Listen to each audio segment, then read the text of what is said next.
Silchar news 24 আপনাদেরকে স্বাগতম জানাই। আজ হলো 26 জুলাই রবিবার। আজকের কয়েকটি বিশেষ গুরুত্বপূর্ণ খবর নিয়ে আসলাম। আজকের প্রথম খবরটি হলো বিএসএনএল সিম কার্ড ব্যবহারকারীদের জন্য এসেছে একটি ভালো খবর। বিএসএনএল এর তরফ থেকে মাত্র 51 টাকায় ফ্রিডম অফার লঞ্চ করা হয়েছে। বিএসএনএল এর এই ফ্রিডম অফারেতে ডেইলি 2 জিবি ডাটা এবং 100 SMS আনলিমিটেড কলিং সহ 28 দিনের ভ্যালিডিটি গ্রাহকেরা লাভ করবেন। তবে গ্রাহকেরা বিএসএনএল এর নতুন একটি সিম কার্ড ক্রয় করতে হবে। সিম কার্ড সম্পূর্ণ বিনামূল্যে দেওয়া হবে বলে বিএসএনএল এর তরফ থেকে জানানো হয়েছে।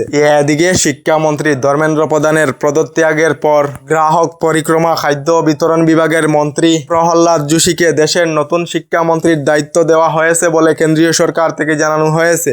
এদিকে জমিমাটি ক্রয় বিক্রয় নিয়ে মুখ্যমন্ত্রী ডক্টর হিমন্ত বিশ্ব শর্মার বৃহৎ ঘোষণা। এবার থেকে জমিমাটি ক্রয় বিক্রয় অর্থাৎ এগ্রিমেন্ট টু সেল করার জন্য পঞ্জীয়ন করিতে হবে। তার সঙ্গে পাওয়ার অফ অ্যাটর্নি করার জন্য পঞ্জীয়ন করিতে হবে। তার সঙ্গে বন্ধকেতে দেওয়া জমি শর্ট টার্ম লিস্টের ক্ষেত্রেতেও পঞ্জীয়ন করা বাধ্যতামূলক হবে বলে মন্ত্রিসভার বৈঠকের পর ঘোষণা মুখ্যমন্ত্রী ডক্টর হিমন্ত বিশ্ব শর্মার। এদিকে এসএইচজি গ্রুপ অর্থাৎ আত্মসহায়ক গুটের মহিলা সকলদের জন্য এসেছে একটি ভালো খবর। মহিলাদের ব্যক্তিগতভাবে লোন নেওয়ার জন্য স্টাম্প ডিউটির টাকা পূর্বে ব্যাংক অথবা লোন এজেন্সিকে দিতে হয়েছিল। এবার থেকে এসএইচজি গ্রুপের মহিলাদের ব্যক্তিগতভাবে লোন নেওয়ার জন্য স্টাম্প ডিউটির টাকা দিতে লাগবে না বলে ক্যাবিনেট বৈঠকের পর ঘোষণা মুখ্যমন্ত্রী ডক্টর হিমন্ত বিশ্ব শর্মার।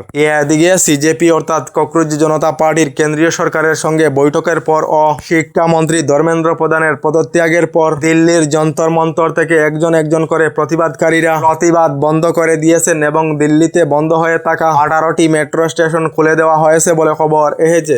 এদিকে আগামী 1 আগস্ট থেকে উজান অসমের বন্যা পরিস্থিতির খোঁজ নেওয়ার জন্য যাবেন মন্ত্রীর দল। ক্যাবিনেট বৈঠকের পর সংবাদ মাধ্যমে জানিয়েছেন মুখ্যমন্ত্রী ডক্টর হিমন্ত বিশ্ব শর্মা।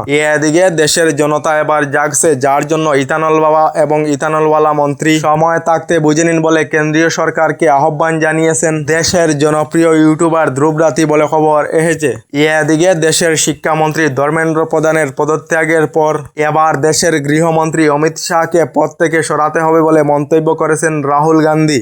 এদিকে গুয়াহাটি থেকে 400 কুইন্টাল অর্থাৎ 40 মেট্রিক টন চাল এবং 200 কুইন্টাল অর্থাৎ 20 মেট্রিক টন ডাল নিয়ে শিবসাগরেতে অখিল গগৈ এবং গুয়াহাটি থেকে 30,000 লিটার জলের বোতল শিবসাগরেতে জমা করার কথা জানিয়েছেন বিধায়ক অখিল গগৈ।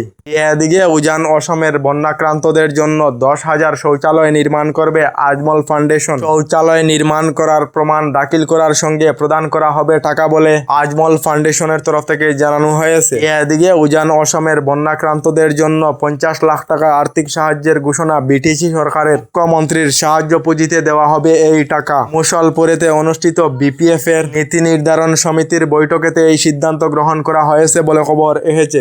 এদিকে রাজ্যের লাখ লাখ মহিলাদের জন্য এসেছে একটি ভালো খবর। রাজ্যের যে সকল মহিলারা অসম সরকারের অরুণোদয় প্রকল্পের অধীনে রয়েছেন, এই সকল মহিলারা আগামী 3 আগস্টেতে অরুণোদয় প্রকল্পের টাকা লাভ করবেন বলে ক্যাবিনেট বৈঠকের পর ঘোষণা মুখ্যমন্ত্রী ডক্টর হিমন্ত বিশ্ব শর্মার। যে সকল মহিলারা আগে থেকেই অরুণোদয় প্রকল্পের টাকা লাভ করে আসছেন, এই সকল মহিলারা আগামী 3 আগস্ট থেকে নিয়মিতভাবে অরুণোদয় প্রকল্পের টাকা লাভ করবেন বলে রাজ্য সরকার থেকে জানানো হয়েছে এবং প্রতিটি সমষ্টিতে একজন করে নিযুক্ত করা হবে অরুণোদয় প্রকল্পের সহায়ক। এই বৃহৎ ঘোষণা মুখ্যমন্ত্রী ডক্টর হিমন্ত বিশ্ব শর্মা। এদিকে সরকারি গড় লাভ না করা সকলদের জন্য এসেছে একটি ভালো খবর। রাজ্যের যে সকল লোকেরা এখনো পর্যন্ত সরকারি গড় লাভ করেননি, খুবই শীঘ্রই সরকারি গড় লাভ করবেন। কারণ হলো অসমেতে 100 দিনেতে PMAYG'র অধীনে নতুন করে নির্মাণ করা হবে 2 লাখ সরকারি গড় বলে ঘোষণা করেছেন অসমের মাননীয় মন্ত্রী অতুল বরা। তার সঙ্গে PMAYU এর অধীনে দেশ জুড়ে 1 কোটি সরকারি গড় প্রদান করা হবে বলে কেন্দ্রীয় সরকার থেকে জানানো হয়েছে। আমাদের ডেইলি খবরগুলি ভালো লাগলে আমাদের ভিডিওতে লাইক দিয়ে চ্যানেলটিকে সাবস্ক্রাইব করে নেবেন।